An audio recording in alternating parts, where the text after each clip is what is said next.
지금 저희 부여에서 시간여행을 하고 있는데요. 그 매력을 생생하게 보여드리기 위해서 직접 여기에 찾아왔습니다.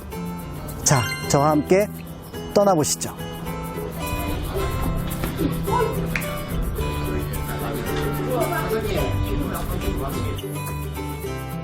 백제의 방어성이었던 부소산성.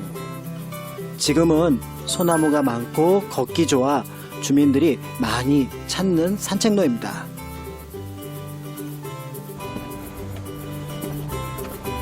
저 역시 1년에 서너 번은 이 부소산성을 찾아옵니다. 역사 유적으로서도 유명하지만 이렇게 산책로가 잘 되어 있죠. 소나무 숲도 아주 시원합니다. 그래서 많은 분들이 찾아오고 있는 것을 볼 수가 있고요. 특히 중간중간에 누각이 있어서 가다가 쉬거나 또 주변의 풍경을 볼 수도 있습니다.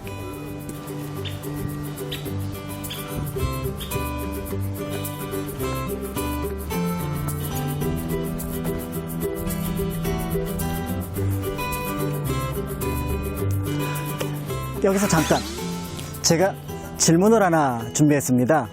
부소산성 얘기를 하는데 혹시 산성이 어디 있을까요? 한번 찾아보실까요?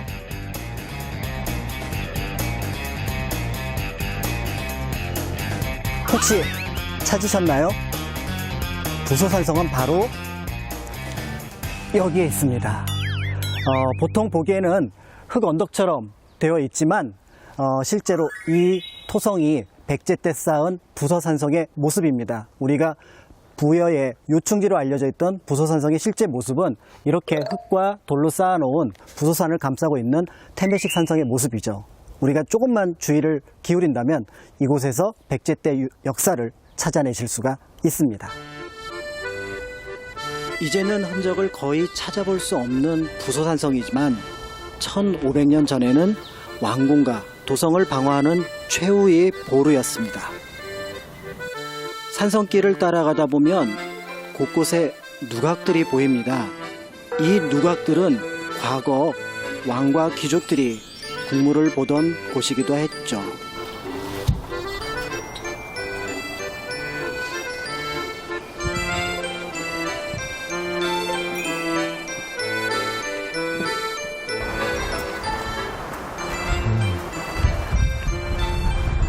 네, 드디어 지금 반월로에 도착을 했습니다.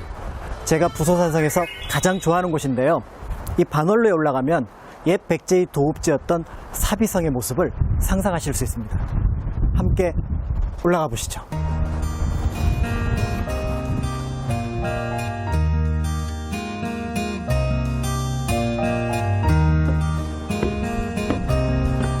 지금 이제 여러분들이 반월로에 올라오셨는데요. 반월로 있는 이 자리가 바로 부소산성이 되겠죠. 이 부소산성 앞에 보면은 관북리 유적이 있는데 이 일대가 그 당시 궁궐이나 관청이 있던 곳으로 알려져 있습니다. 그리고 여기서 바라보게 되면은 백마강이 이렇게 쭉 감아돌고 있는 모습을 보실 수가 있는데 이 백마강이 부여의 자연 해자 역할을 했다고 볼 수가 있습니다.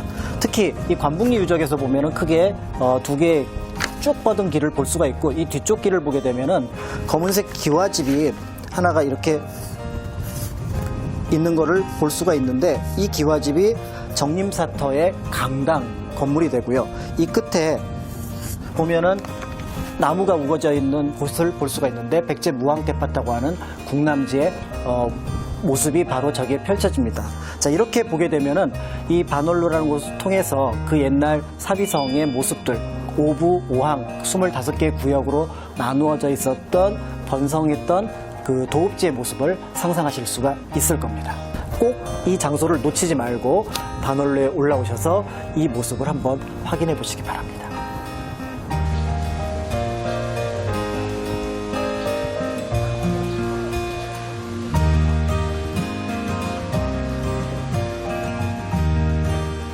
무량사의 일주문을 지나 천왕문을 향해 걸으면 속세를 벗어나 새로운 세계로 들어섰음을 깨닫게 된다고 하는데요. 이 전각이 극락전이라는 이름을 갖고 있는데 바깥에서 볼 때는 이 전각이 2층으로 되어 있는데 지금 안에서 올려다보면은 천정을 높게 한 통칸으로 되어 있습니다. 조선 후기에 거대한 사찰 건축물들이 지어지게 되는데 이 무량사 극락전도 그 예 가운데 하나로 알려져 있습니다. 무량사 5층 석탑인데요. 이 5층 석탑 어디서 많이 본 것 같지 않나요? 맞습니다.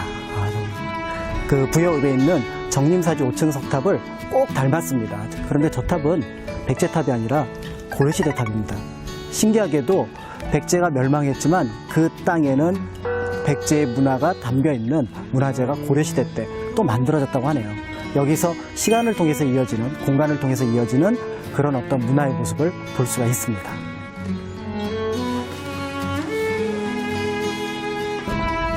네, 여러분들은 탑을 보면 어떤 느낌이 드시나요? 좀 엉뚱하지만 저는 저 탑을 보고 있으면 저한테 얘기를 거는 것 같습니다. 생각해보면 저 탑이 저기에 자리를 잡은 지 한 1000년 정도는 지났을 거거든요. 고려시대까지 전해진 저 탑은 사실은 그 안에 부드러운 느낌들이 그대로 저희에게 전달이 되고 있거든요. 우리에게 할 얘기가 많지 않을까요? 그 얘기를 들을 준비가 되어 있다면 여러분의 역사를 또는 문화를 탐방하는 그 여행은 훨씬 더 흥미롭고 멋지게 될 것 같습니다. 여러분도 한번 도전해 보시죠. 부여의 여러 곳을 하루 종일 걸었더니 배가 고프네요. 지금 김유진 가이드가 추천해 주신 그 연잎밥 집으로 가보도록 하겠습니다.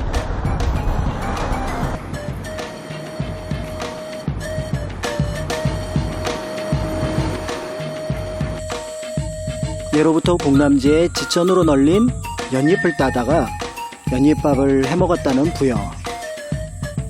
연잎밥은 밤과 호박, 대추 등 여러 가지 고명을 넣은 찹쌀밥을 연잎으로 싸서 한 번 더 쪄낸 밥인데요.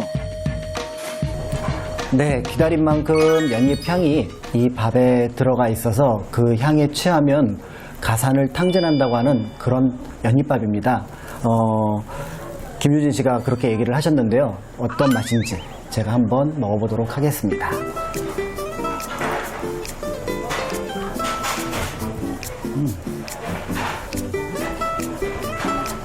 김유진 선생님이 이 밥의 향에 취하면 가산을 탕진한다고 했는데 제가 잘 모르겠습니다. 한번 전화를 걸어봐야 될 것 같은데요. 한번 걸어보도록 하겠습니다.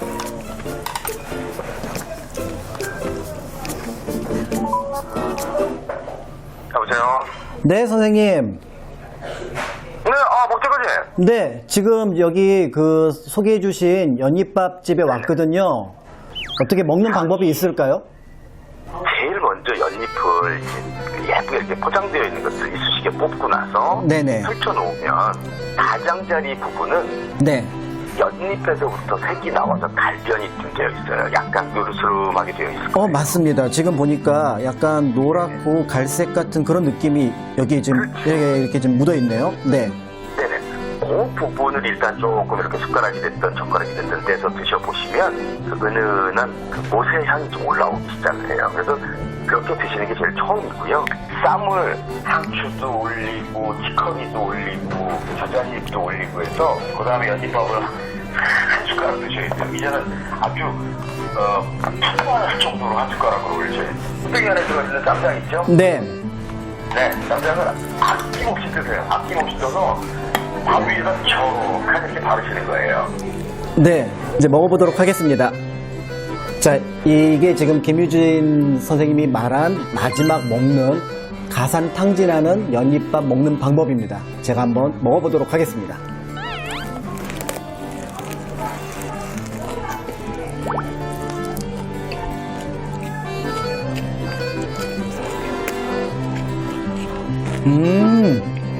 잘 모르고 먹을 때는 몰랐는데 말씀해 주시니까 그런 맛이 확실히 느껴지네요. 와, 신기한데요. 네.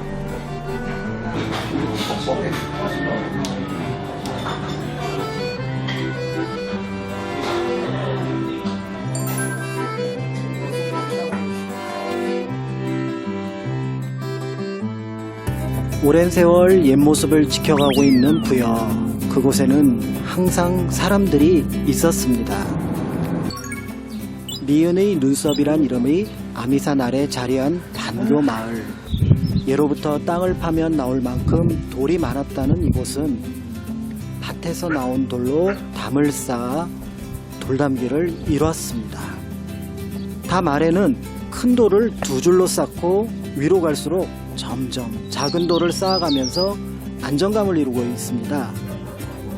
돌과 돌 사이 공간으로 바람이 잘 통하고 배수도 잘 돼서 변형되는 일은 적다고 합니다. 돌담길에서 한평생을 사셨다는 마을 주민분을 만날 수 있었습니다. 안녕하세요. 안녕하세요.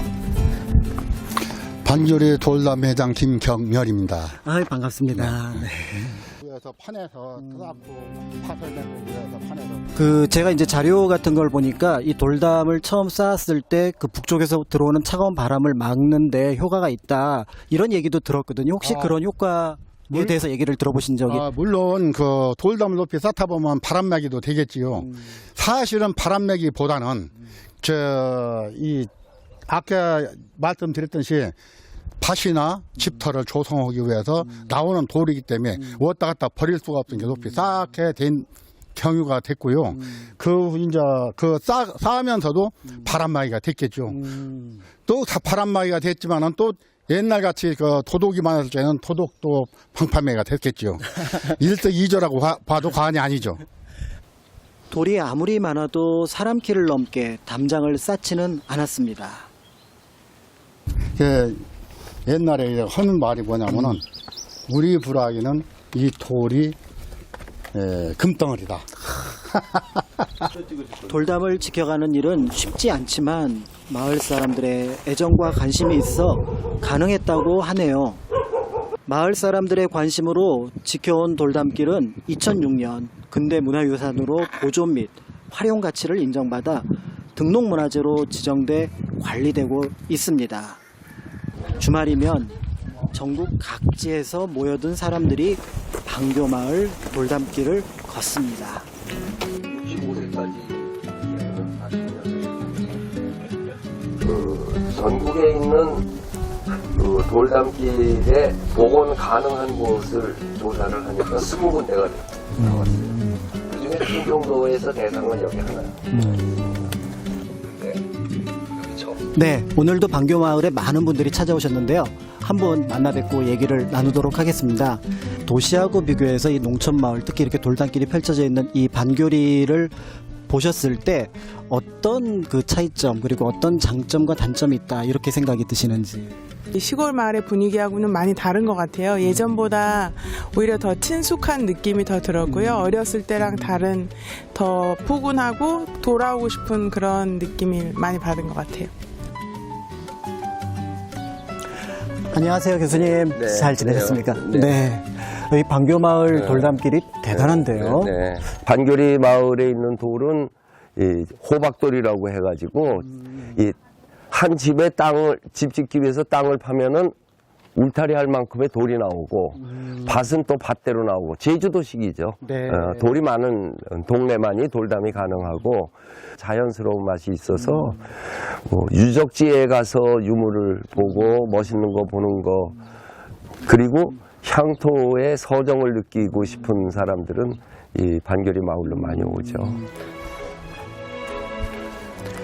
네, 오늘 이 방교마을을 포함해서 부여, 역사, 유적 중요한 곳들을 몇 곳 살펴봤습니다.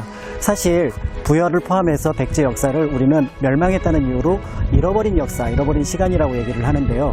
생각해보면은 우리가 화려한 연꽃이라고 하더라도 그 밑에 보면은 줄기 뿌리가 있잖아요. 우리가 봤던 문화재를 연꽃이라고 생각하고 줄기의 뿌리에 해당하는 잃어버린 시간을 찾아보는 시간이 있으면 어떨까 하는 생각이 듭니다.